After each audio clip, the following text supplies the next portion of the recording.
Welcome to the Micheaux Mission, 2 men, 1 podcast, every black film ever made.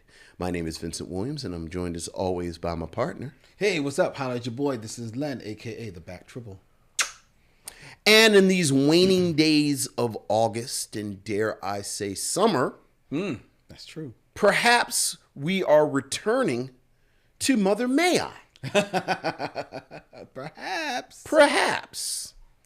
With the film chosen by Lynn Webb, The Mothers. The Mothers. About a band of female pirates who go undercover at a prison camp on a coffee plantation to rescue their leader's sister. Directed and written by Sergio Santiago. Yes, the great Sergio Santiago. The great Sergio Santiago. No, that's not right. It was written by Cyril St. James. I'm getting my very, very filmic names mixed up. Because both of them sound like names like film people would have. Okay, but there is the great Sergio Santiago. Absolutely. Who directed this. Absolutely. Yes. Stars Jeannie Bell, Roseanne Caton, Trina Parks, and Miss Jayne Kennedy. I know we're going to get into it. Jayne Kennedy so fine. Not for one moment did she look like she was on an island. No. On a plantation. Like Jayne Kennedy looked like she just walked out of the dressing room in makeup. Yes. Every single scene she was in. Every single scene. She looked like she just walked out of the dressing room in makeup onto the set. They said action and she said, "Line, please." But before we get into that, Lynn, how are you today? What's going on? What's going on? I'm doing great, Vincent. I'm doing great. Shout out to each and every one of you as we are streaming live to YouTube as well as to Facebook from Young Junk here in Philadelphia, Philadelphia's premier video podcast palace. Yes, sir. And shout out to each and every one of you out there in the chat as we are streaming live. I see Jeffrey Thomas, Deborah Battle, Robert Monroe Jr., George Carmona, Aaron Fry, LaDame, everyone out there. Hello, hello, hello. Good evening, one and all. Yes. We are going to get right to it, ladies and gentlemen, because we got to get to the mothers. The mothers is they waiting.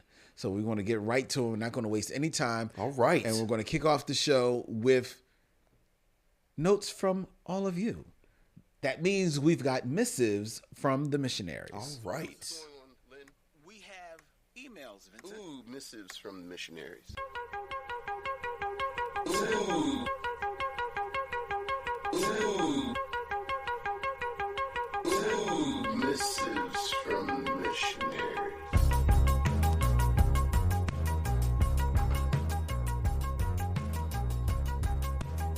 Missives from the missionaries, ladies and gentlemen. Vincent. Yes, sir. We've got quite a few emails this week. Okay. A full mailbag. A full mailbag. We've got another email from Michael Sykes. Michael.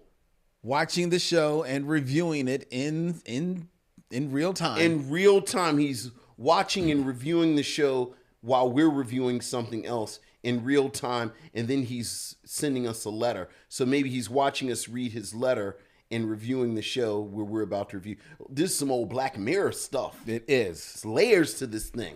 The subject line for this email from Michael, okay, is pathetic justice, aka poetic justice. Oh, okay. Ooh. All right. Hello there, Len and Vincent. This is Michael Sykes. Hello, Michael. He actually puts his full name in the email. In the email. This is Michael Sykes. This is Michael Sykes.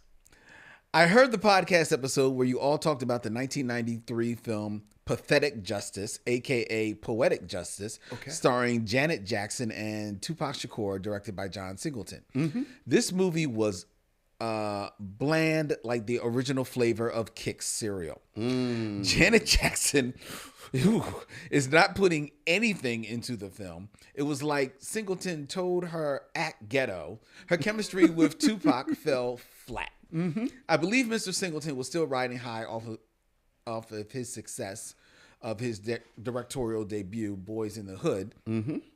And course. Michael Jackson's Remember the Time music video. I forgot that he directed that. I forgot that was before this. Yeah. Oh, so he really was. Yeah.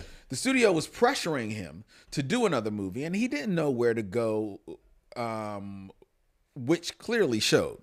The soundtrack was whack. The only thing the soundtrack did was introduce us to a young up-and-coming artist named Usher Raymond with his 1993 song called Call Me a Mac, which went to number 56 on the U.S. R&B and hip-hop hit charts. All right. Someone has done some research. Michael is getting his wiki on. I see. The movie has great side characters that Yes. could do way better than the pathetic justice woman herself, Janet Jackson. Mr. Singleton could have made a whole movie with just the side characters. For example, there could have been a movie just about Jessie and her salon, played by the fun as one actress Tyra Farrell. Yes. Yeah, we got time for Tyra Farrell.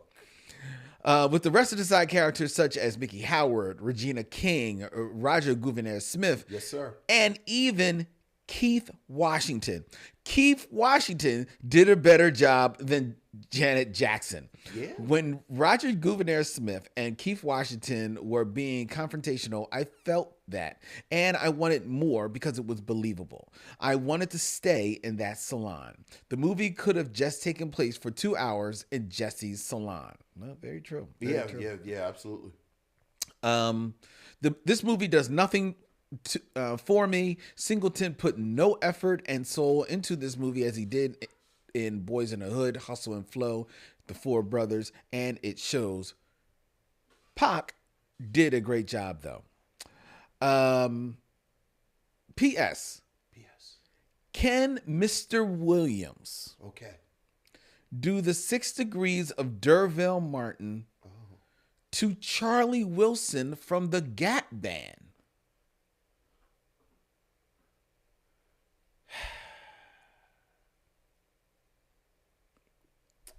I don't know what Charlie Wilson was in.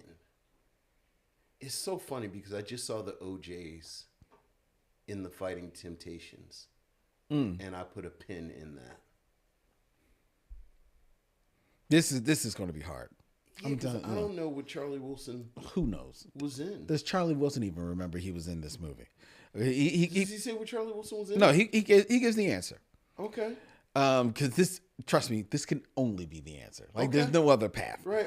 Derville Martin played in Hell Up in Harlem. Sure. Co-starring Tony King, Okay. who played Nice. in Sparkle Yes, from he 1976. did. Yes, he did. He was satin. which starred Philip Michael Thomas. Philip Michael Thomas starred in a 1978 movie called Death Drug, Okay. in which Philip Michael Thomas was at a club and the house band was the Gap Band. Okay. And the lead singer Is, of course, was Charlie Charlie Wilson. Now, the thing about that, and we don't know, and I didn't Okay. look it up because I read these in real time. We don't know if Charlie Wilson was credited. Sure. But I mean, you know, So, but that's how we'll you accept it. Yeah. That's how you do it. Yeah. Well, thank you. And I'm Michael. giving him credit because he pulled out Tony King. That's very true. Yeah. Good one.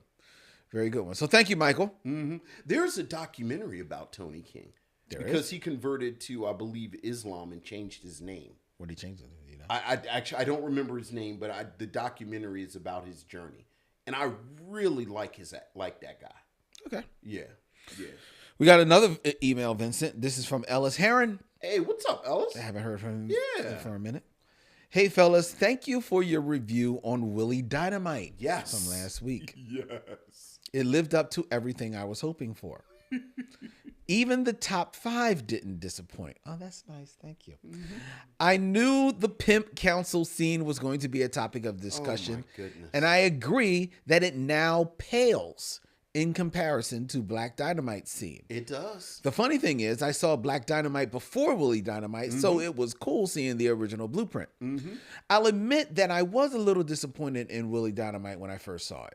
I was rooting for the guy from the beginning, but like you said, he couldn't get his feet on solid ground with the way everything kept shifting underneath him. However, the movie grew on me after time, and I came to appreciate everything else that worked in the film.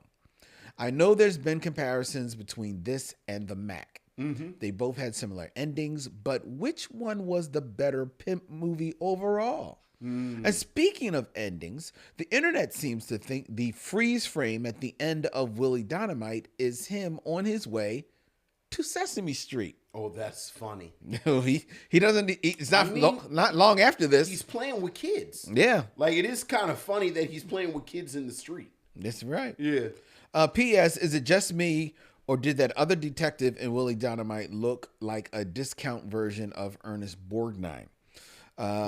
He looks like a discount version of Ernest Borgnine. He actually, I don't know the actor's name. Yeah, but he actually played a recurring character, Inspector Callahan, from Internal Affairs on Barney Miller. Nice. Well, he was all throughout the 70s. Yeah. Yeah, he was all throughout the 70s. So which one do you think was the better pimp movie, Willie Dynamite or The Mac? And we haven't reviewed reviewed the Mac, and in full disclosure, I haven't watched the Mac in a long time. Probably 15 years. But I've always been of the opinion that the Mac is overrated. I can believe that. Like, I think the Mac is over. Like, I think the Mac gets the Mac is a lot of mood. Mm-hmm. So it's more sizzled than steak. Okay. If I remember it correctly. See, I have a funny feeling I'm going to feel the same way about the Mac that I feel about Superfly. It's like, because I was just fixing my mouth to say the way you talk about Superfly is what I think of the Mac. Yeah. So I'm going to go with Willie Dynamite. I will go out on a ledge though and say I'm fairly certain that Willie Dynamite is going to be a more competently made film than the Mac. Who directed the Mac? If only I had some type of device where you could look up said information. Things. If only some type of miraculous device that existed that I could just type in the Mac. Michael Cambus. Does he have any other claim of works? Let's see. He directed The Education of Sonny Carson, which is a film that I enjoy. Okay. But besides that, no. Okay. All right. No. So we have one more email, Vincent. All right. And this is from Daria Benson. Hey, Daria. Greetings. You are the best. Oh, well, thank you. When you floated the idea of a documentary month, I thought September was a natural as a back to school month. Mm-hmm. I love the creative name, Doc to School. For those who don't know or are not subscribers to our regular newsletter, because they got it first, such as Daria, September will be devoted to documentaries. That's right. This year and every year ongoing, as we go Doc to School for September. And we will hit you with our lineup of documentaries at the end of the show. Absolutely. She goes on to talk about a bit of our lineup, so I'm not going to spoil that. Thank you for your years of entertainment and information. Even if I have no interest in a movie like Willie Dynamite, okay, there was always something interesting in each show. Oh, good. I'm glad. Be well, Daria Benson. Well, we haven't heard from Daria in a minute, so it's nice to hear from her. Thank you, Daria. Absolutely. Appreciate that. Yeah. Very much. Yeah. You know, it's funny. I think we talked about it before we were talking, but I always think about in talking about the tension in the pimp imagery in something like Black Dynamite, where it's a throwaway line in the movie with Crenshaw Pete and his hot ass hangers, and then it turns into a thing like a bit in the cartoon. Yeah. Where he's like, he's got like, hanger motifs. Right. But it's like, yeah. It's a little cringy. Let's go back to Chocolate Giddy Up. I don't want to talk about Crenshaw Pete anymore. Very true. We do have one more email. This is from Ro. Hey, Ro. Greetings, gentlemen. I am a new subscriber to the podcast and YouTube page. Welcome. Born and raised in Philly. All right. But my mom, dad, and sisters are all from Baltimore. Hey. I grew up spending every holiday visiting my aunts and uncle in Edmondson Village in All B-More. right. Yeah. Oh, What's so special about Edmondson Village? It's just an area. Just an it's area. Just an area. My godfather lives in Edmondson Village right now. All right. Yeah, So over the after village. after hearing some B-More references Yes, sir. and the word John, Yeah. I knew this was a podcast for me. That's right. That's right.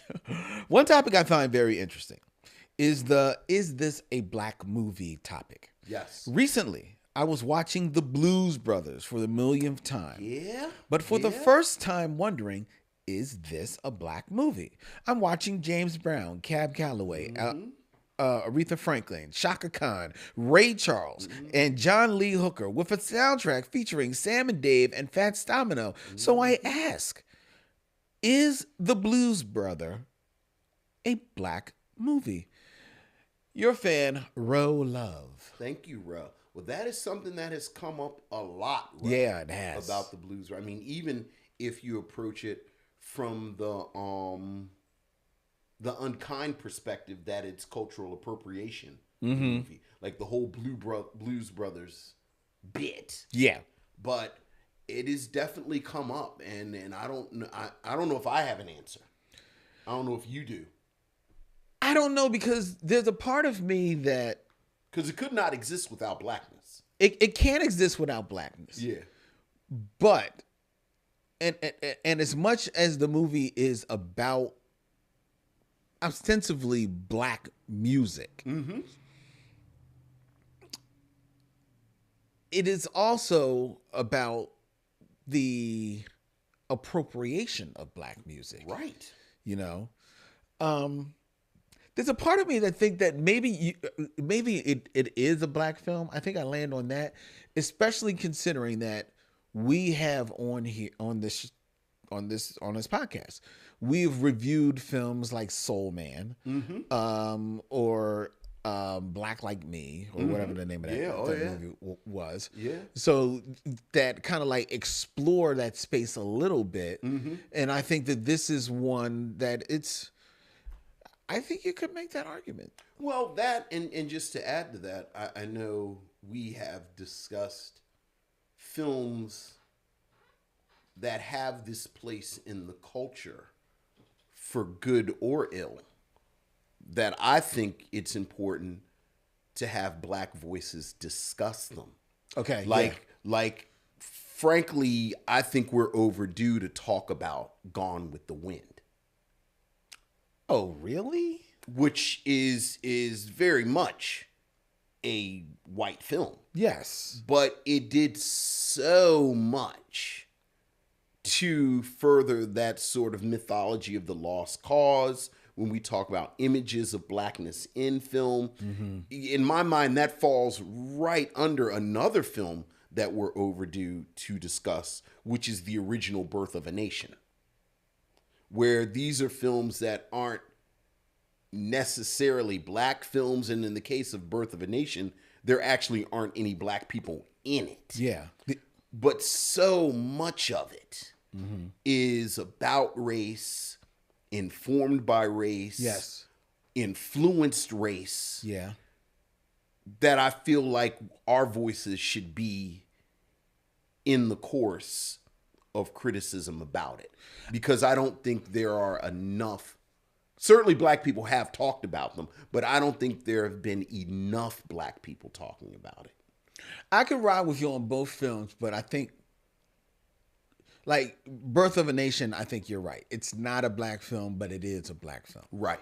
Right. So I can ride with you on talking about that. Going with the Wind, I think that the main reason our voices need to be heard on that film is because of the cultural relevancy of that film. Not so much the portrayal of us in there because there are plenty of other films at that time where that portrayal is just as prevalent. But because, Hattie McDaniels did win the Oscar for that. So that does... allows you to talk about that film and then to, by product of that, discuss our depiction in all the other films of that era that have just as similar. Sure, but again, I think what separates it from just the portrayal, which you're right, like you could throw a rock at a black actress in media during that time and hit something as egregious as Butterfly McQueen and Hattie McDaniels, is again, like it really did single-handedly change the country's perception, or part of the country's perception, of the Civil War in the Confederacy. And there were so many deliberate changes to the story from the novel. Like in the novel, Rhett Butler, I think there's like a whole subplot about him being a Klansman in the novel that they leave out in the movie because they are intentionally kind of massaging and putting forth this mythology that is going to become, what we kind of grapple with right now. Yeah, but with, the Confederacy and the war. But don't you think that the country around that time was already in the midst of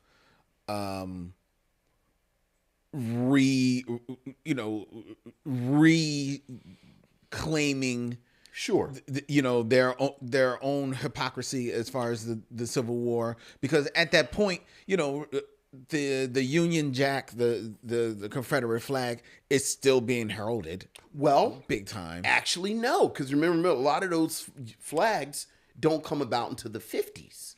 I thought there was still like some of them that were on display down in the South, but it doesn't turn into the hoo-ha until the Civil Rights Movement. Like that's when it turns into a thing. Yeah, but the statues are already being. A lot of them aren't. That's what. So I'm you're saying the statues don't even come until the 50s? I'm saying a lot of them. Yes, I'm saying the across the board bullshit now. Right. A lot of it started. Dare I say, most of it started during the Civil Rights Movement. But stuff like Gone with the Wind, which is 1930 whatever, 39, and Birth of a Nation before that, is what kind of made it nationwide. Well, certainly Birth of a Nation. Right, like Birth of a Nation is like noted, right, as like rebirthing, right. But a lot of it was regional. But then you have Gone with the Wind. Now you got white people in Vermont going, this, that, and the other, and all of this, that, and the other includes, this happy Negro. Well, Butterfly McQueen and Hattie McDaniels, and everything that goes in that. Yeah. And like this exchange, I think would be wonderful for an hour. Okay. Where like instead of Off the Dome, we actually, do Micheaux mission stuff and look up some stuff and this, that, and the other. But okay. Sort of what is and is not a black movie that's part of the first conversation we ever had. It is.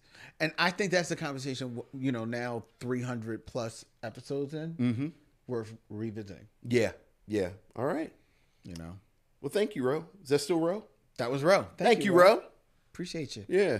All right. We're keeping this train moving. All right. It is now time for the top 5. Who's your top 5?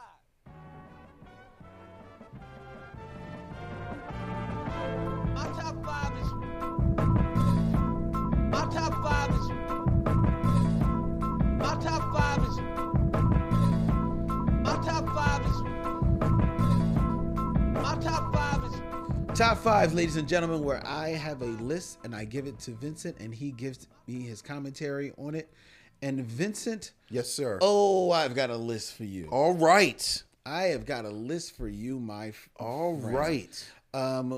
We actually kind of tipped things a little bit at the beginning of the episode when we mentioned that we're going to be reviewing The Mothers, which is directed by the great Cirio Santiago. Okay. The Great. The great All right. Cirio Somebody really like Hermosa Santiago, Ebony and Ice. who was a prolific Filipino film producer, director, and writer. Yes. And prolific does not do the man justice. He directed everything, and he directed it fast. Yeah. Oh yeah. He was about getting it in, getting it done. Oh yeah. Oh yeah. He was Filipino, and he did a lot of his films in the Philippines. In the Philippines. That's right. Right there in the Philippines. Now, in the 80s and into the 90s, his stock and trade, because of what was happening in the country and in Hollywood, he's never, was always looking for a trend. Mm-hmm. The 80s and the 90s, his stock and trade were Vietnam films. Yeah. Movies about the Vietnam War, about somebody just dealing with some PTSD. And Right. Got to go rescue somebody. Right. It was all about,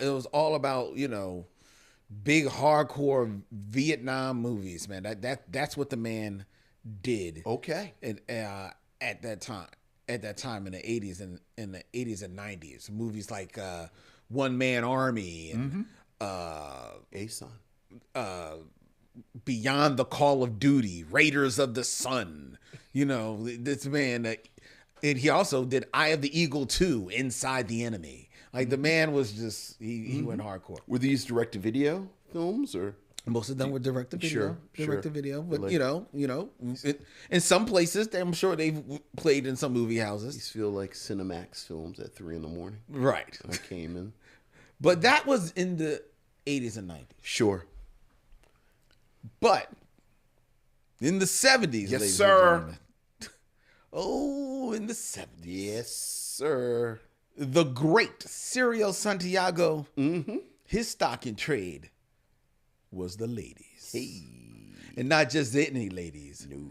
These were badass ladies. Oh, yes. Yeah, look. We about to talk about the mothers. We're about to talk about the mothers. But before we talk about the mothers, we are going to talk about the top 5 chicks of Cirio Santiago. All right. I like this already. These are the top 5 black chick movies that Cirio Santiago got down with. Vincent, are you ready? Oh, I am ready for this. This one was made for you. Yes, sir. Who is number 5? Well, we are going to go in chronological order All right. to show how this man got down and see how he got down. Who is first? Number 1 Yes. from 1974, TNT Jackson. Yes. You got a long way to go to catch up with me because, baby, I was born beautiful. That is TNT Jackson, starring who, Vincent? Oh, Lord, it just left my head.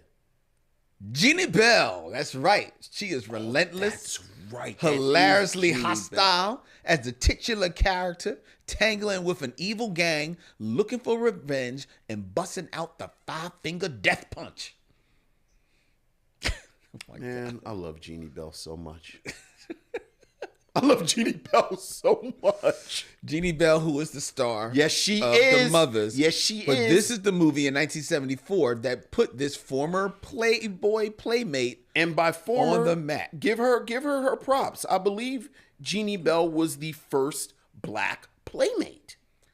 She was the first black playmate. Right, yes. centerfold. Centerfold. Yeah, she was the first black playmate. Yeah, and she was the first black playmate to appear on a Playboy cover, not That's solo. right. She Right. was in the group, but she was Right, on a that's right. on a cover That's of Playboy. right, Jeannie Bell. Yes. She That's stars a good start. She stars in TNT Jackson. Now, as much as she is the star of this, you know who actually is the real star of that movie? Is Gloria Hendry in there? No. Who's in it? Well, that's not who I'm referring to. Who? The real star is Micheaux Mission favorite the one and only silky smooth Stan Shaw. Nice. Who, according to the review, is an underrated character actor with real karate and judo chops who pops up everywhere from Rocky to Roots to the Monster Squad. Yeah. And he really gets to shine in TNT Jackson as both the villain and romantic lead. Yeah. And it's a deep cut, too. TNT Jackson is a deep cut. And unlike a lot of films of this time where there's a badass black woman and she's out for revenge, the revenge is usually, as you'll see in The Mothers, it's because they're out looking for their sister. Right. In TNT Jackson, she is looking for her brother. Right. Pretty sure that's what happens in Coffee too, right? Doesn't her brother OD? Was it the brother? Pretty sure her brother. Wait. I think it was this. I thought it was the sister. Or am I thinking Foxy Brown? One of them, her brother ODs. Yeah, maybe one of them. Right, to switch them up. Right, but you're right. Right. Yeah. All right. That's All right. That's number 1. Look. All right. Of the films of Serial Santiago. Right, and I'm glad you're doing them in chronological order, because then I'd be sitting here thinking of 4 people better than Jeannie Bell. From 1976 at number 2. Okay. We have Ebony, Ivory, and Jade. That's right. And who is Ebony? Wow. I didn't think you were going to ask me for the actors. I don't know why I didn't think you were going to ask me. I mean, I'm interested in Ivory and Jade, but it certainly makes sense. Is Ebony, is that Jeannie Bell too? No. Jeannie Bell is not in Ebony, Ivory, and Jade. I will tell you. Is Roseanne Caton in it? You would think, but no, it's not Roseanne Caton. I will tell you. And you're right. It is Roseanne Caton. Yeah, okay. And Colleen Camp and Christy Mayuga in there. Roseanne Caton, who I have a lot to talk about when we review the movie. I also love her. I'm sure. I don't know if she was the second black playmate, but she was in the first 3 or 4. Did she? Yes. Ebony, Ivory, and Jade by the one and only Cyrano Santiago, made in Manila, Philippines, features 5 female athletes are kidnapped during an international track meet in Hong Kong. Sure. Then fight their way to freedom. As one does. After being recaptured several times. Yes. I mean, look. Sure. There's a running theme of people being captured. Right, and then recaptured. Right. There's a lot of women being grabbed from the back, so they shake. Yes. Yeah, I know. Oh, yes. You got to shake them. Oh, yeah. Ebony, Ivory, and Jade stars Roseanne Caton as track star Pam Rogers, the Ebony of the title. Yes. Colleen Camp co-stars as Ginger Ivory Douglas. Right, she's an Ivory. Her privileged track and field white rival. Sure. And meanwhile, Christy Mayuga stars as Jackie. She's probably Jade. A.K.A. Jade. A little racist, but it's the 70s.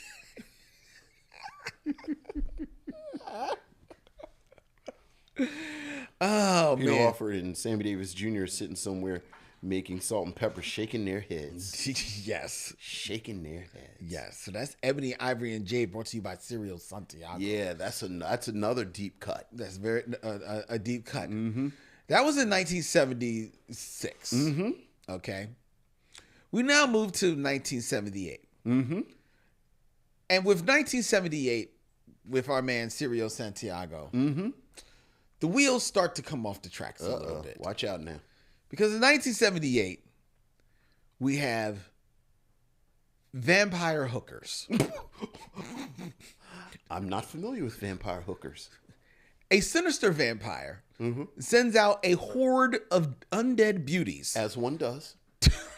To bring back victims for his dinner. Okay, all right. In typical sexploitation fashion, the whole movie seems to exist to prop up an extended 10-minute orgy scene in the third act. Yeah, right. You got to bring it home. 3 gorgeous vampire chicks, who aren't even hookers and aren't really gorgeous, seduce and then play tag team as they ravish I'm reading the review. As they ravage one of the hapless sailor dudes while they all wreathe around in nothing but their little pastel-colored panties. Okay. It certainly gives a new meaning to the phrase, playing with your food. Oh, yeah. Anybody we recognize in this? There is nobody Nobody. of note Yeah. in Vampire Hookers. Vampire hookers. So, but that Serial, It's number 3. that was number 3. It's probably downhill from here, isn't it? Well, you be the judge, Vincent. All right. Because in 1988, Oh, Lord. we go to the year of 2021 AD. Uh-oh. It's set in the far future. Yes. 2020. What is it? You said it was 2021? 2021. In the far future of 2021 AD, mankind has crawled from the debris of a nuclear holocaust. Interesting you say that. Uh-huh. Oh, come on. Stop. I know this. Women have been enslaved by a brutal army of men who survived the nuclear holocaust. Come on, man. It's set in the far future of 2021 AD. Their only hope for freedom is in the hands of a nomadic band of fierce she-warriors called the Sisterhood. The Sister, is that the name of the movie? That is the name of the movie. name of the movie. I am intrigued by this film. From somewhere between Road Warrior and The Beastmaster comes this post-apocalyptic film. Sure. In a world ravaged by nuclear war, men have taken over and enslaved most of the women. Yeah. The Sisterhood is a group of scantily clad women of whom each has a special power, and that's about as far as the plot makes Hey, sense. man, nothing says empowerment like your butt cheeks hanging out. Lynn Holly Johnson is stunning in this movie. Is she stunning? She's stunning. Stunning? So I'd watch it and say, wow, I don't know who that is. But she's stunning. She's stunning in this movie, and although we don't get a peek at her breasts, Okay. it's good to know that somewhere in our post-apocalyptic future, beautiful women will still be able to get a pair of tight jeans. That's right. And she looks amazing in them. Okay. All right. That is The Sisterhood. The Sisterhood. From 1988. I have probably seen The Sisterhood. Really? Oh, my God. You've got a thing for women And- in Jordache jeans? Well, yes. But also, every single solitary schlocky Canon, straight to video, straight to cable, post Mad Max movie, I watched all of them. I love those movies. All right. All right, so Let's see if you love movie number 5. all right, new movie number 5. Where we at? I'm going to read the synopsis. All right. King Lim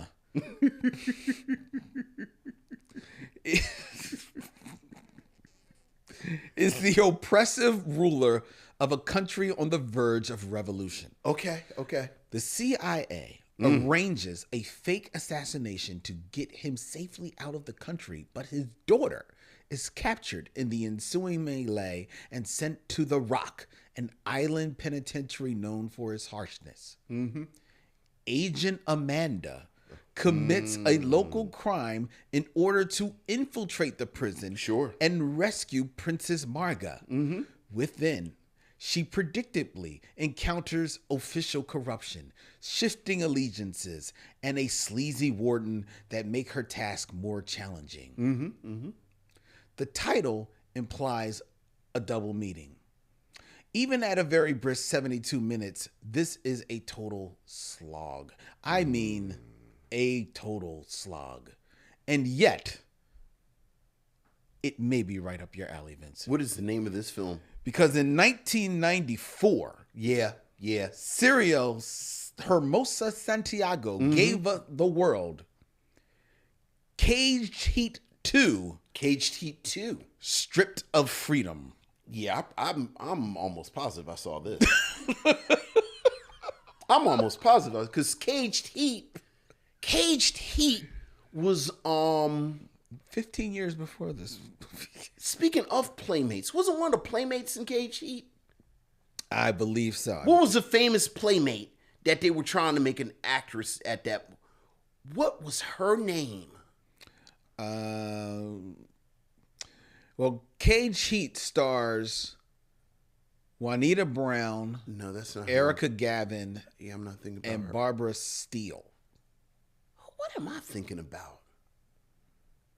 Yeah, but I know I saw Caged Heat. And if Caged Heat 2 was on cable, I'm sure I saw that. Come on. Oh, I love those movies so. Oh, come on, man. I would come in at 3, 4 in the morning. And you know how when you come in late, especially like when you're young and you're still like amped up. Man, I would come in. And Damon's my brother on tonight. I didn't see Damon. Yeah, because Damon is 5 years younger than me. So like I would come in when I was like 17. And he was 12, but Damon was always a night bird. Okay. So a night owl. So he was always up really late. So I would come in at 3, 4 in the morning and be all amped up, and Damon would be up. And we would like raid the kitchen and turn on like cable. Because it was just let's turn on cable. There you go. Right, and it was right. You remember like HBO was sort of was like marquee stuff, but Cinemax really did just have, or like Night Flight. Remember Night Flight on the USA Channel would show like these schlocky movies. Yes. Oh come on, man! 4 in the morning, like eating Pop-Tarts and just sitting there because like you're too amped up to go to sleep. Or if it was Saturday, like I don't know if this was a rule in my house. The rule was if you can stay out all night, you can go to church. So like I'd get in at like 4 in the morning, and like I always said like my mom would ask, we go to early service, the 8 o'clock service, or the 11 o'clock service, and the 11 o'clock service was a trap. Yeah, because black church at 11 when ain't nothing coming. Negroes would just be in there. That's right. It's like 4 and people yelling out, take your time pass. And it's like, we've been here for 3 hours. That's right. So 8 o'clock service was the one to go to. That's very true. So, I'd come in and be amped up, and then, hell, I'd just stay up. I'd just stay up. And then at some point take a shower, put on the suit and sit at the table. Just wait for everybody else to get up. So I watched all of these movies. Church wasn't a big thing in my house, so that was fine. But my Saturday ritual, especially if my cousin Tony, I rest his soul, was spending like in the summer. He would spend the summer with me. He was 2 years older than me. He talked me into that after midnight. Because remember, the TV used to go off, ladies and gentlemen. Right, It used to go off. Right. Like it would say the Star Spangled Banner. That's right. And you see like the images of the flag. That's and old stuff like school. That. And then the TV would go off, and it would just be snow on the TV. If you had the TV on. But my cousin Tony, he told me that if you stay and watch the snow after on Channel 12, which was the PBS station here in Philadelphia, after about maybe 15, 20 minutes, the TV will come back on and it would show naked women in movies. Right. So we would stay up looking at snow. And I swear to God, Vincent, you could not tell us. We'd be watching for like an hour and be like, I think I see it coming. I think you see right. Yeah. Now, did you watch Benny Hill for that? Oh, but when Benny Hill hit? Right. You catch your titty on Benny Hill. Oh, my God. Right. Oh, my Yeah. God. I think that was actually the phrase, too. I caught a titty. Yeah. Jesus. But the only thing about Benny Hill is like Benny Hill tricked me because Benny Hill was my introduction to British humor. Yeah. So watching Benny Hill and seeing like all these like titties running around, Yeah. then I was like all of a sudden like Mighty Python was on and Right, Are You right. Being Served? Right. So I was like, I gotta watch all the Right, we British gotta humor. watch. At some point, somebody's gonna take their shirt off. Yeah. And then they didn't. Yeah, not only did they didn't on Mighty Python, all the guys were playing the women. I was like, this is what the hell is this? This is not what I was told. This is not. Yeah. Oh God. All right, well, those are the It's a films solid list. That's a solid the list. great serial Yes. Santiago. I love it. All right. It is All right. downtime. Let's keep it moving. Yeah. It's time for 6 Degrees of D'Urville Martin. All right.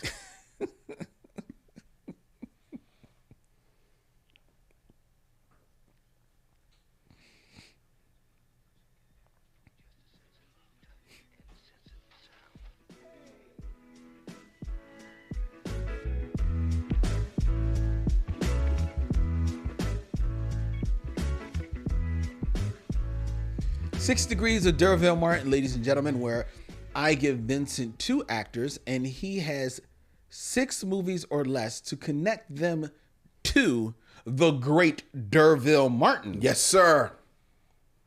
One man's sexploitation theater. Yes, he is.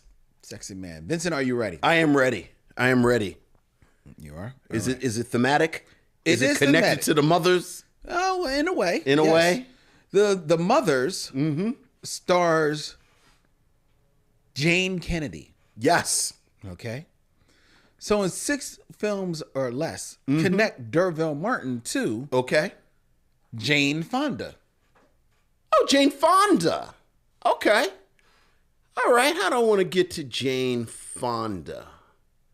You can have some fun getting to Jane Fonda, actually. So, Fun plays in the title of one of her movies, one of her more famous movies. so the really quick way, because I guess I'll do it Have fast. fun. Well, you know, I was going to go to 9 How to long are we going to be on the Mothers? All right. So I would go to On Golden Pond, which is just D'Urville Martin to Henry Fonda to Jane Kennedy. How do you get from D'Urville Martin to Henry Fonda? I'm sorry, D'Urville Martin to Audrey Hepburn. How do you get to D'Urville Martin to Audrey Hepburn? Wait, Spencer Tracy and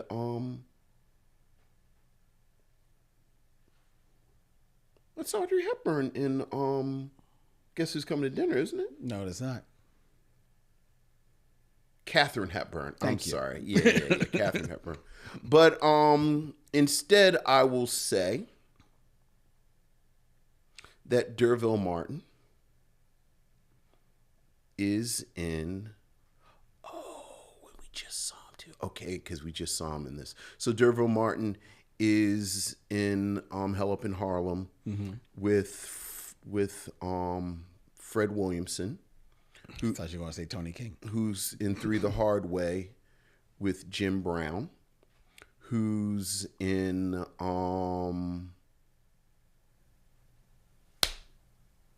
I just forgot it. We just reviewed it like a month ago. The cowboy movie. Oh, with Raquel Welch, 100 Rifles. 100 Rifles with Burt Reynolds, who is in The Best Little Whorehouse in Texas with Dolly Parton, who is in 9 to 5 with Jane Kennedy. Very good. There you go. Very good. A film that I love. A film that I actually saw again, maybe, I think over the pandemic. And 100% holds up. It does. Like, it is a rock. Like, the bones of 9 to 5 are amazing. Yeah. Yeah. Yeah, it's a good movie. Mm-hmm. Very good movie. Very good, Vincent. All right. All right. So I got another Jane or do I got a Kennedy? Well, The Mothers stars Jean or Jeannie. Jeannie Bell. Depending on how you Jeannie Bell. pronounce it. Bell. Mm-hmm. So in 6 movies or less, connect D'Urville Martin to Okay. Jean Triplehorn. Oh my God. Jean Triplehorn is one of those names that I know. Do you need to see her face? Yeah, you got her up. There's her face. I'm showing Vincent her face. What was she in? She is always in something where I see her and I go, oh, she's not bad.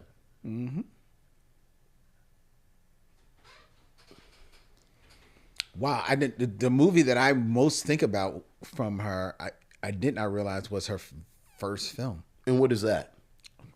It would be too, but this would definitely like get you started. Well, give me her last film then. Her most recent film. film is from 2020, Anna, A-N-A. Yeah, I'm not familiar with that. Yeah, I don't know what I can't. I'm looking right at her, and I'm trying to figure out what she was in. I'm looking at her filmography. I'm trying to let me come up with a movie that maybe is not totally a giveaway for you, because one would be. She's always like a mom, and these are or like a wife. Oh wow, Vincent, she's in a movie that you name check all the damn time. I'm not going to tell you this movie, but you name check this movie all the damn time. All the damn time. Is she in one of the Will Ferrell movies? No. Oh. She was in right, because that's not her in Step Brothers. That's what's her name? Not her. She was in Ted whatchamacallit's Ted Danson's wife. Oh, Ann Archer. She's in Time Code from 2000. Yeah, I don't even know what that is. You don't know that one. She's in Mickey Blue Eyes. Yeah, no. You remember Mickey Blue Eyes? Doesn't do anything for me. Okay. She was in. You may have seen this. Very Bad Things. Yeah, I didn't see that. You didn't see Very. Oh boy, you're missing a good movie. Yeah, I mean, she does good work. Like I said, I know I'm looking right at her. You're missing a very good movie there. Yeah. She was in Sliding Doors. Another good movie. Is that Kate Winslet? No, I think that is What's his Gwyneth name? Paltrow. Yeah, it's the same person. And It's not the same person. That's not fair. Isn't it Kate though? Winslet is a very. they're both good. right, actors. very right, exactly. But Kate Winslet is like a 2-time Academy Award winner. And Gwyneth Paltrow hasn't won anything. I think she. Was Yeah, it? but she won a dubious one. They're clearly the same person. But who's the male lead in that?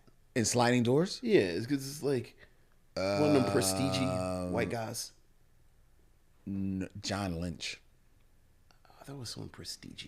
Yeah, that movie is basically about Gwyneth's character. Do you know the premise of Sliding Doors? Yeah, absolutely. I think I saw Sliding Doors. It's a good movie. All right. Wait, you said Gwyneth Paltrow's in it? Yeah. All right. Well, the easy thing is just Now you can just the Marvel movie. Yeah. So you know, Derville Martin is You take me out when you go. I mean, well, you know, once you connect him to the Marvel sludge, it's just going through the motions. Right. So what is that? Derville Martin is in 5 on the Black Hand Side with Dick Anthony Williams, who's in Mo Better Blues with Samuel Jackson. Yes. Who's in Iron Man. Was just start at the beginning. Yes. With Gwyneth Paltrow. Very good. Who's in Sliding Doors. So what is she in that I know she's in? What am I name checking that she's in? Well, I'm not even going to go to that one yet. Okay. But her very first film was Basic Instinct. She's in is she Because the wife? she's the other she's like she's not like a wife. She's like the other woman. Right. in Okay. that. All right. And you find out that she more or less is kind of like it's her. Yeah. She was in that, and she's the wife. Oops, excuse me. In The Firm I never saw The Firm. with Tom Cruise. I've never seen The Firm. You've never seen The Firm? I am not. Gene Hackman? I don't really watch the Michael Crichton lawyer things. Not a Michael Crichton fan? I like. Well, because obviously you watch. I like the science fiction stuff. Yeah. But yeah. No. None of them. Wow. Just not my thing. Okay, fair Yeah. enough. So yeah, I've never seen The Firm. But the movie you name check all the damn time Is Waterworld. and that's actually, I was sitting here When you thinking, say you see why her. am I looking at her in like some rags? I was actually thinking, what am I thinking about this? She's in some rags. Yeah. That sure is her in Waterworld. Yes, it is. All right. But very good. You got there. I got there. You got there. Oh, you should have said Waterworld, then we could have fun with Waterworld. Well, That would have been giving it away. Yeah, You could okay. have connected like 9,000 people. Oh, yeah. Yeah. Oh, yeah. And now you're all proud. I should have said that in the beginning. Yeah. Now I'm happy I want to watch Waterworld. Yeah. Well, nobody needs to see Waterworld. Did you watch The Postman? I'm pretty sure I did. I don't really remember. That's the one with Lorenz Tate, right? Yes. Yeah, I'm pretty sure I did. I don't 100% like remember it. But Kevin Costner is very hit or miss with me. Oh, absolutely. But it's an interesting premise. What is the premise of that one again? The premise is it's the post-apocalyptic world of 2000 and something. Yeah. And Kevin Costner's character is all ratty, dirtied up, and he sees the corpse of a mailman and takes the mailman's uniform off. And then he's traveling in the mailman uniform from post-apocalyptic settlement to post-apocalyptic settlement, and people remember mailmen. And they're like, oh, I think I have a sister in a settlement, 15 miles away. So he's now taking here's a letter. If you see her, can you take it to her? And that's how these settlements start to get connected to one another. And then, you have like some tinfoil monarchs of a settlement who's like, we don't want to be connected. And it turns into a whole thing. And then the mailmen turn into a thing. And Lorenz Tate starts being a mailman too. I do. I kind of remember like the concept is much more interesting. It's based on a book. Yeah, because the concept sounds real dope. Yeah. And I think I may have fallen asleep to it. It's not the best movie. Yeah. I actually think Waterworld is better just because Waterworld is actually bonkers. Right. George Cremona, thank you, in the chat is pointing out that the firm is actually not Michael Crichton, it's John Grisham. That's who I meant. Of course. Because Michael Crichton, I don't know if Michael Crichton, he writes the medical thrillers. Maybe. Yeah. John Grisham writes the lawyer. He does, because I think Michael Crichton wrote Coma. Mm-hmm. Yeah. Okay. All right. Well, I meant John Grisham. Of course. But I said Michael Crichton. You did. Because medical thrillers, legal thrillers, what are two things that I'm not that interested in? None? No medical thrillers? You never saw Michael Crichton? What's the famous one that Michael Crichton wrote? The famous medical thriller? Yeah, it's Isn't it Coma? What is the name of that movie? It's like a famous movie that I love. I can't think of right now. I thought it was Coma. It's not Outbreak. It's like the first version of Outbreak from the 70s, I think. Oh, you know what I'm talking about. I'm glad you believe so. Let me see. Michael Crichton is known for science fiction and techno thrillers. He did the Andromeda Strain. Andromeda Strain. Yeah. That's what I'm thinking about. Yeah. Oh, he didn't do Coma. I love the Andromeda Strain. Who did Coma? That's not Michael. Oh, he did. He directed Coma. Okay. He wrote and directed, of course, Westworld. Yeah. Yeah, I thought he did Coma. Right. I thought he did Coma. All right. Oh, he wrote The Great Train Robbery. I love that movie. Oh, Sean Connery and Donald Sutherland. Okay. That's a funny movie. I have no memory of it. I'm sure you don't. All right. Well, there you go. There you go. Now I want to see Waterworld. You want to see Waterworld? Waterworld is bananas. Yeah. Well, I don't know if Dennis Hopper is on cocaine in the film, but I don't know if Dennis Hopper is on cocaine in this film because he is crazy in this movie. I'm pretty sure I never saw the whole thing. You got to watch Waterworld from beginning to end. Like, it's a bananas movie. Do I really? You kind of do. I really don't. It's bonkers. I really don't. Kevin Costner puts himself on a fish hook and throws himself in the water. Yeah, I seen that scene. The giant fish comes and gets him. I seen that scene. Yeah. So Waterworld or they clone Tyrone? Which should I watch? Oh, no. Come on.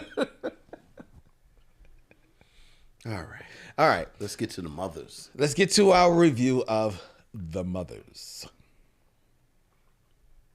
But first, some. We don't even do trailers. I'm sorry. I'm thinking about when you listen to it. Oh. All right.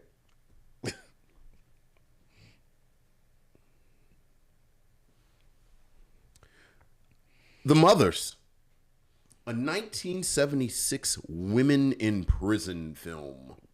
When a band of female pirates go undercover at a prison camp on a coffee plantation to rescue their leader's sister. That leader is, of course, Kelly, the captain of the band of pirates, played by Jeannie Bell. Her first mate, Angie, portrayed by Roseanne Caton. When they go to the prison camp, they meet fellow prisoners Marcy, portrayed by Trina Parks, and a prisoner in a different kind of prison, Serena, portrayed by Jayne Kennedy. Written by Cyril St. James and directed by the great Cyril Santiago, this 1976 film was the choice of Lynn Webb. Lynn, what you got to say about The Mothers? Well, what I have to say is that I selected this film because there were 5 weeks in August, and I knew that we owed the missionaries one bad black movie. Yes. Because not only had we chosen in May, our usual month for bad black movies, The Cherokee Kid starring Sinbad, which proved to not be a bad movie. No.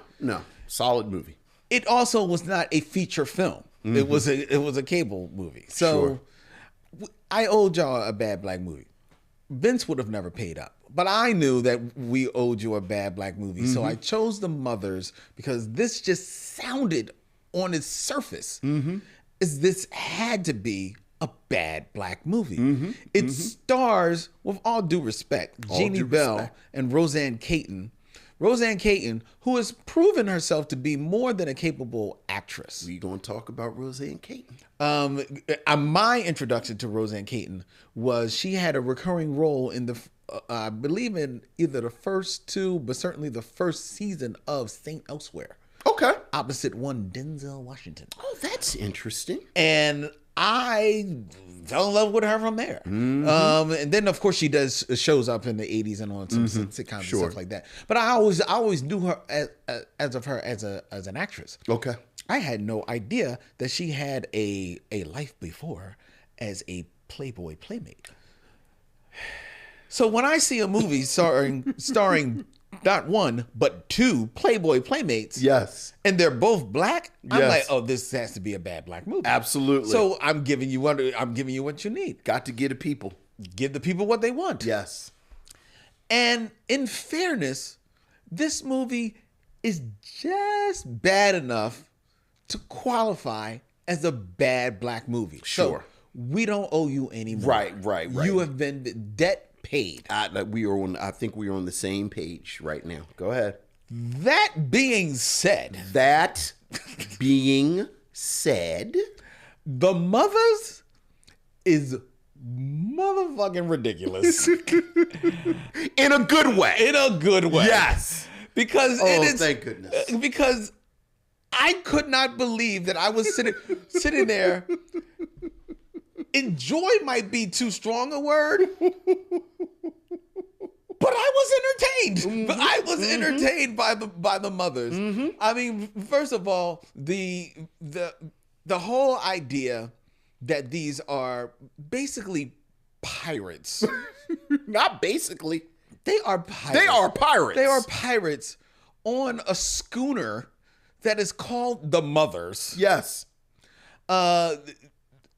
Kelly and Angie, Jeannie Bell and Roseanne Caton lead this group of surly Filipino mercenaries or pirates, I guess. And can I just clarify something? This is not like when we talk about Somali pirates and the pirates. Like they are wearing scarves. Yes. Like these are buccaneers. These are buccaneers. They're wearing scarves. They've got the swords. Well, okay. And the pistols. Okay, they got daggers. They don't have swords. She's got a dagger. Isn't she wearing a sword? She's got a dagger. Kelly's not wearing a sword. The captain. If she wears a sword, she never brandishes. She never branded, but she has. I don't remember. She actually looks like a swashbuckler. Okay, perhaps. Okay. I know that Angie is a woman with a dagger. Yes. And she walks, talks, does everything with her dagger. And like an old-timey pistol. Did you see the one of them had the old-timey pistol? Like an actual pirate? Yes. All right, go ahead. Well, everything was pillaged. Yes. And because the movie starts with them just like pillaging this random like yacht. Yeah. Oh, yeah. Out on the seas, of course, filled with nothing but privileged white people. Yeah, oh, yeah. So immediately you're all in as they just get taken for whatever they've got. And I don't know what they've got. They're out there at sea. They're just having a party. Look, so like how much booty, whatever booty they're going to get. Whatever booty you they're got gonna the get. booty that they got. So it's absolutely ridiculous. Then they have to go up against a rival pirate who is led by the most like I've never the most stereotypical Filipino pirate, complete with scarf and I swear he says "arr." Oh my God. It makes absolutely no sense. It makes it everybody, even though, but they're pirates, and even though they're brandishing, some of them are brandishing swords and knives. They all, like, to Vince's credit, they all have old guns that they have pillaged from other places. These guns, which have, you know, inexhaustible clips of ammo, because they shoot 30, 40 bullets at a time before the one time in this film you see somebody actually change their clip. No one shoots straight. No one knows how to shoot a gun. There was no like gun training for the mothers. There was just have gun, pull trigger. You know it. Sure. We'll make it up in post. Yeah. But it's just ridiculous. The plot of this movie is that they're pirates who, for some reason, the government needs them to infiltrate an island where not only has Pirate Kelly's sister been kidnapped to, her 16-year-old sister. Yes. Not only has she been kidnapped to, but the government has lost contact with the spy that they have planted on the island. Yes. So we need the pirates to go in there, rescue your sister, but also reconnect us with our spy. Sure. And then we'll come a running. Yeah. The plot is ripped off from basically every blaxploitation movie of the time. Sure. But more specifically to my mind, this is basically Enter the Dragon. I was about to say, you said blaxploitation. I was like, yeah, but This is Enter It's the Enter Dragon. the Dragon. It's Enter the Dragon straight up.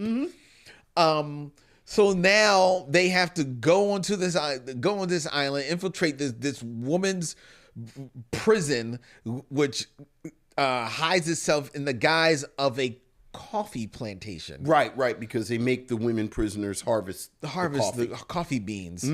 That's right. I'm like, are we serious here? We are 100% serious. We are 100% serious. Are we serious with this?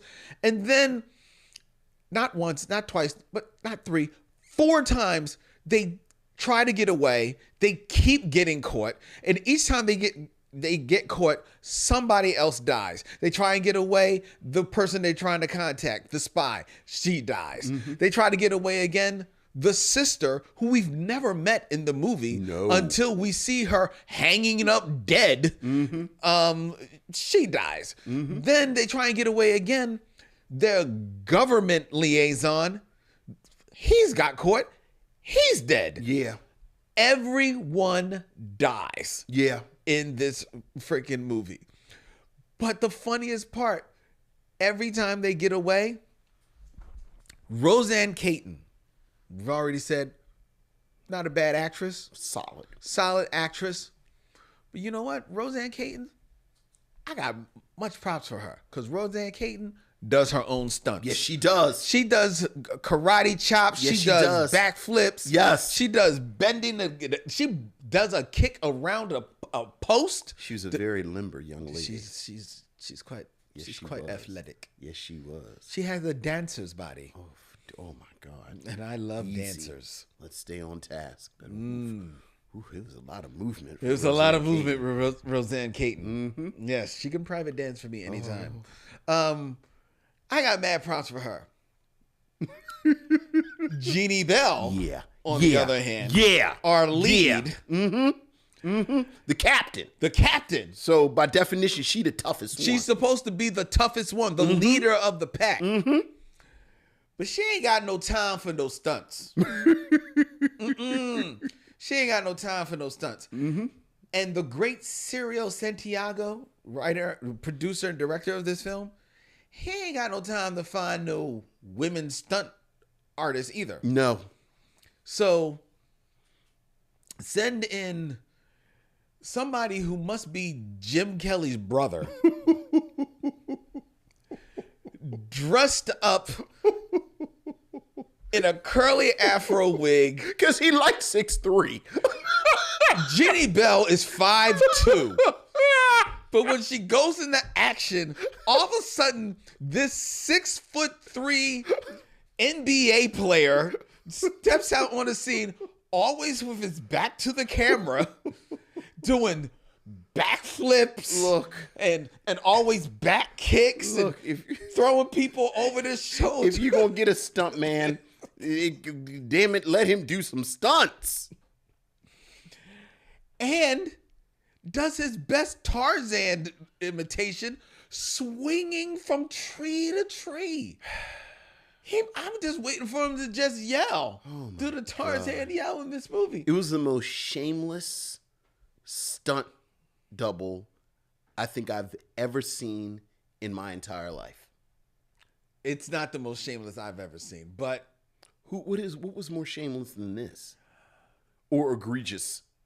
The most egregious is the man with two heads. When that's what you're gonna pull. The brother literally just has like a balloon on the back of his head as he's riding the motorcycle. Well, that's special effects. I mean a stunt double. That's what that is. Right. Is that what that is? Yeah, but here's the thing. I was entertained the whole time. I was sitting there watching the whole freaking movie. Jeannie Bell, look, she as an actress, she's a good playmate. Roseanne Caton, to me, carries this movie. On her shoulders. Yeah. Trina Parks shows up. Trina Parks, who is a name you kind of know, right? But I think she maybe is miscast in this movie. I would have loved to see her and the Jeannie Bell role. I would have loved to see them flip roles a little bit. Yeah. Because Trina Parks is a taller woman, so more of an imposing figure. Sure. I think with Jeannie Bell and Roseanne Caton, they're both of the same kind of like size and stature. So sometimes, like, except for Jeannie Bell was running around on this hot island on a turtleneck for some reason. Yeah. Otherwise, you really couldn't tell the two apart. But Roseanne Caton saved the film. And then Jayne Curtin, who in 1976 is on her way to becoming the sex symbol of Black America. In 1976, because of roles like this, because of she's on television, she becomes like a sports broadcaster, and kind of like a media personality on television. Famously married to Leon Isaac Kennedy. She becomes like the sex symbol. And to be fair, like Vince said, she is a gorgeous woman. But she is not, and history has shown, she is not an actress. I was about to say, you don't hire Jayne Kennedy for her acting. You don't, but the problem is that her role in this film as more or less the the mistress of the guy, the big bad running the island, who has a complicated history and story because of that. Because she once was on the plantations and kind of like made her way into the house. Right. You know, they even call her out on that in this film. She's supposed to like have some gravitas. Like you're supposed to kind of like be rooting for her a little bit into the movie until the movie tells you you're not supposed actually to. supposed to be a tragic figure. No, I get you. I hear you. I hear you. And she does not pull it off at all. No, not at all. So you don't care because everything else is happening in the movie. Now, does the movie have faults? Yes. Is it a little too long? Sure. They could have cut off a good 20 minutes off this movie. And it's a short movie. It's a short movie. It's only an hour and 20 minutes. I mean, dude, they go through the wood. They do eventually they escape. Because why not? Everybody they came for is dead. Right. So they might as well just leave. So eventually they just said, well, going home. Yeah, let's just go ahead and just get out of here. Yeah. But even then, it takes them forever to go. They go back and forth. It does become a bit tedious at the end. But you still find yourself at the end like, okay, the mothers. Yeah, I 100% agree with everything you just said. This was zippy. This had a lot of energy. This is a kind of film that made me love blaxploitation films. From the opening with them on this ship, and there's like this real slick 70s pre-disco soundtrack. Yeah. The music is jamming, and Jeannie Bell is not a great actress, but you could tell she enjoyed being in this role. Like you could tell she enjoyed being in a lead role, playing someone like this. This is our follow-up to TNT Jackson. Roseanne Caton, I agree with everything you said. Like, Roseanne Caton actually had personality. Yes. And I have to say, Roseanne Caton had so much personality.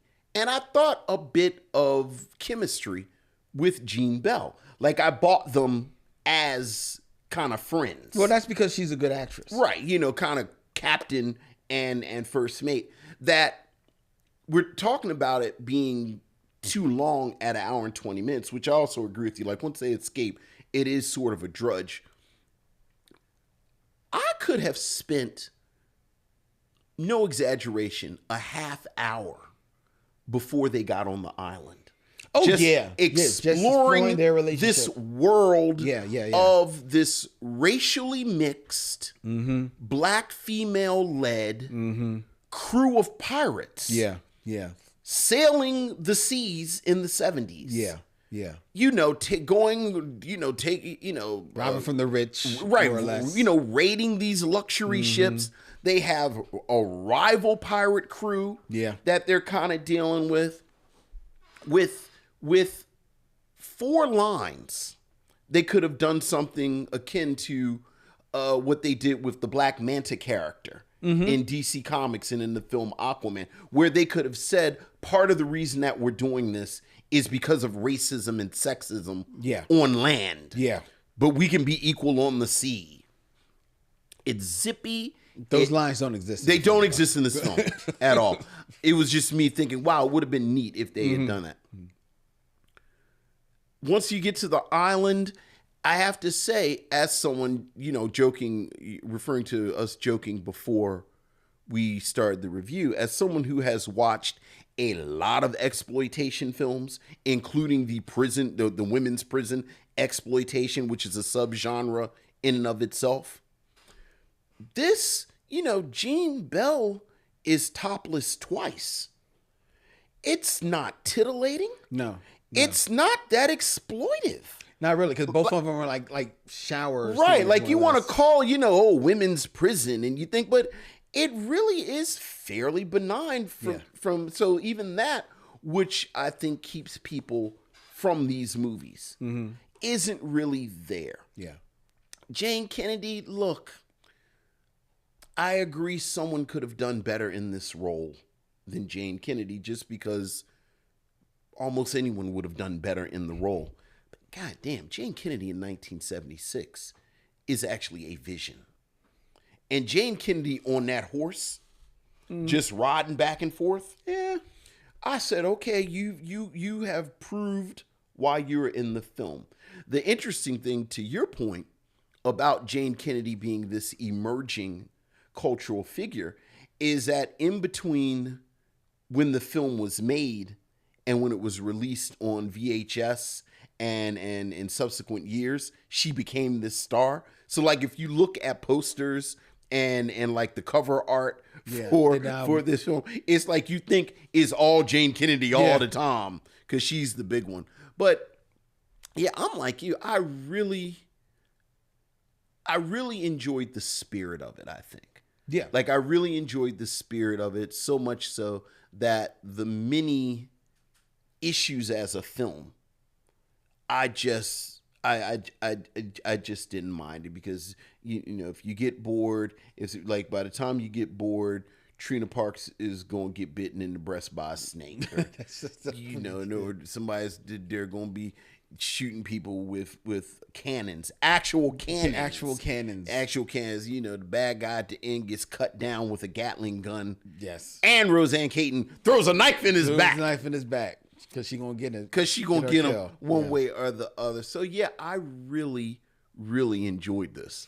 And also, not for nothing, you know, we're making fun of the film and the work of Serial Santiago. This 1976, he's still kind of like, you can tell he's still got a bit of a budget he's working with. Yeah. It's not a bad looking movie. No. You know what I mean? No. Like, you know, and there are actually some images that are really nice. There's a really cool image that he repeats, where you see the schooner just in silhouette against like the setting sun. And it's like, I'm like, oh, look, we're joking about the costumes, but they're distinctive costumes. They are. Like this looks like there was a wardrobe budget, and there was some thought to the wardrobe. And you know, I'm joking about the red scarves and all, but they really had distinctive looks. Yeah. So I liked it. I had never heard of this movie. No, me neither. Yeah, I'd never heard of this movie, and somehow this was a hole in my blaxploitation stuff. And I feel like I saw TNT Jackson, and I feel like I saw Ebony, Ivory, and Jade. I know, I've never seen that. Yeah, well, you know, like you were talking about Roseanne. I don't remember Roseanne Caton from St. Elsewhere. I remember Roseanne Caton from her work in the 70s, and because my dad subscribed to Playboy. Like, I remember she was in Playboy. And then I saw her on TV, and it was like, wow, I can't believe she's just everywhere. And she was always amazing. And this adds, side note, recently, like maybe now I guess maybe almost a month ago, but a few weeks ago, I was out in New Hope, and just randomly in this shop, and they had old Playboys there. Yeah. Right. And you know, I'm about to redo my basement now, and I got like a spinner rack down there. I was thinking about something cool for like a spinner rack, and I was looking through old Playboys. I looked through some old Playboys, and they had an old Playboy, a downtown Julie Brown on the cover. Yeah, I remember that. MTV film? Yeah, oh yeah. And it was like $5. Yeah. So I said, oh, you know what I'm going to do? I'm going to get old Playboys with black women on the cover. Because that is few and far between. It is. I don't know if you can fill up a whole rack. Well, I'm going to see if I can't fill up. Yeah. So they only had downtown Julie Brown there, so I got that there. And then just this weekend, I've got, for me, what is the holy grail of these, from 1988, April of 1988. And that would be Ola Ray. No, that would be Vanity. In April of 1988 right. is when I turned 21. because that was the first Playboy that I Did bought you legally. You could buy it yourself. Dude, I was on my way to here in Philadelphia, Fat Jack's, to buy comics with the $20 that I got for my $21 that I got for my birthday. I was gonna go buy comics. Yeah. At Fat Jack's, and I passed the bookstore, and in the window Was Vanity. April 1980, my 21st birthday. I said, "Oh, happy birthday!" Yeah. And I bought it. Bought Vanity. And here it was. I just saw it just this weekend.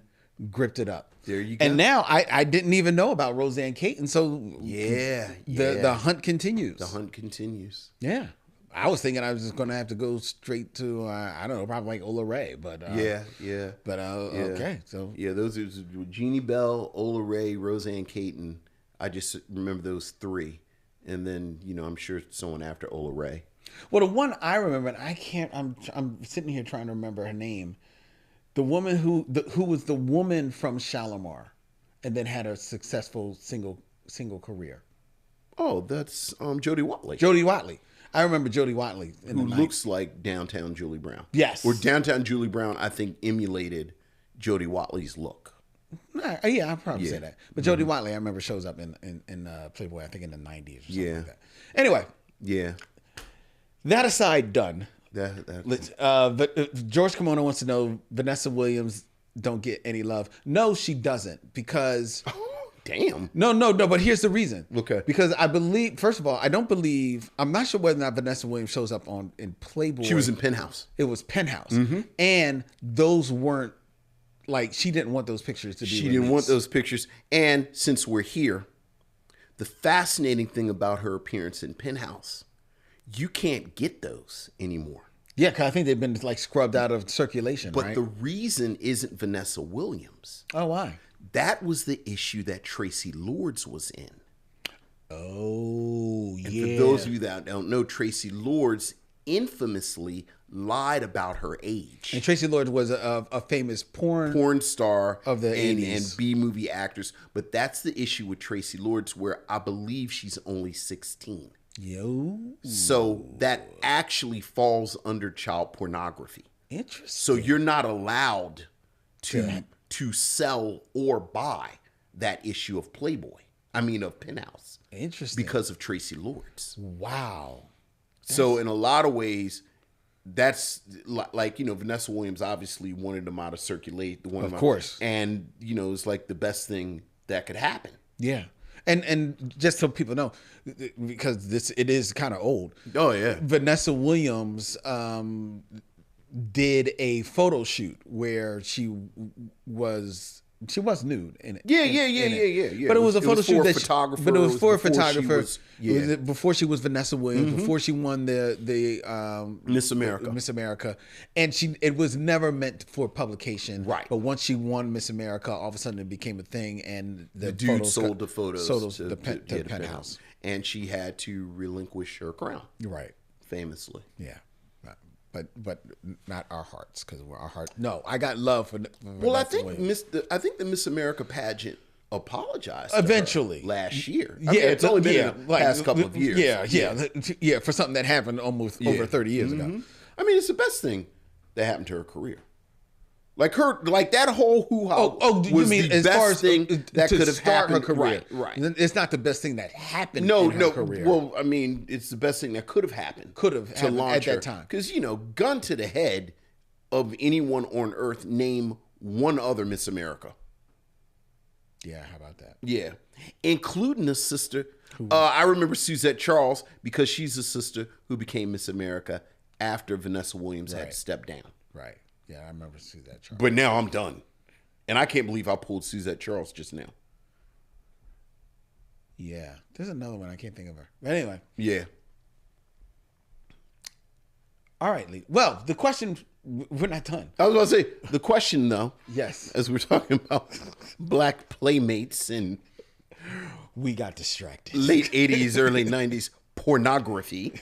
I see Dylan making a list of Playboys. Would you recommend the Mothers? I will recommend The Mothers, but with a caveat. Okay. Because this is definitely one of those films that I would recommend for a group of people. No doubt. A group of people to sit and kind of just have fun watching. You're not going to sit down for like, oh, I want to sit down for a good movie. Sure. And watch them. No, don't do that. No, don't do that. But with a bunch of friends, sitting chilling, maybe, and like you said, there's barely any nudity. So you can kind of like even watch this like, you know, like out back at a cookout or something like that. Just a piece of silly fun, maybe at the barbershop. Yeah, I would recommend it for that. What about you? I agree. I think this is almost the platonic ideal of a blaxploitation film that, like you said, you watch with a group, some wings, some nachos, some type of beverage, and it's zippy enough that for our purposes, as you said, it drags a bit. But truth be told, the drag is maybe about 10 minutes. Yeah. Because the movie's only an hour and 20 minutes. So, you know, you're in and out. It's lively. The soundtrack is fun. So, yeah, I would recommend it too under those conditions. There you go. So that's The Mothers, ladies and gentlemen. Before we tell you what we're going to be reviewing next week and give you a preview of our September Doc to School, I invite you to follow the Micheaux Mission, 2 Men, 1 Podcast, every black film ever made. You can go to micheauxmission.com where you can check out swag and check out all of the cool designs and gifts and shirts, such as this, that we have available for you by way of our good friends at TeePublic. You can also follow the Micheaux Mission on the social media of your choice, whether it be Instagram, Facebook, the social media formerly known as Twitter, at Micheaux Mission, MICHEAUXMISSION. You can also subscribe to the Micheaux Mission on the podcast chaser of your choice, or more specifically, on YouTube, where many of you are watching us as we stream live now. We have new videos and shorts going up there all the time. Look up at Micheaux Mission. Hit that bell so you will know when we post a new video. And you can be notified of when we are go live every Tuesday night. And tell a friend so we can build up our subscribers. We're this close to 1,000 subscribers. It would be really cool to get that like 1K right there. You know, like we're babies at this. We're babies. We're babies. Help us grow. Please. Thank you. Oh, don't do that voice. That's disturbing. That was a little unsettling. Never do that again. Well, that's, yeah, okay. So I won't do that again, and you won't do that, whatever you were doing earlier, again. Yeah, but that was before we were taping. Oh, was it? Yeah. Oh. Strike that. Okay. Anyway. See, I would have done that on camera.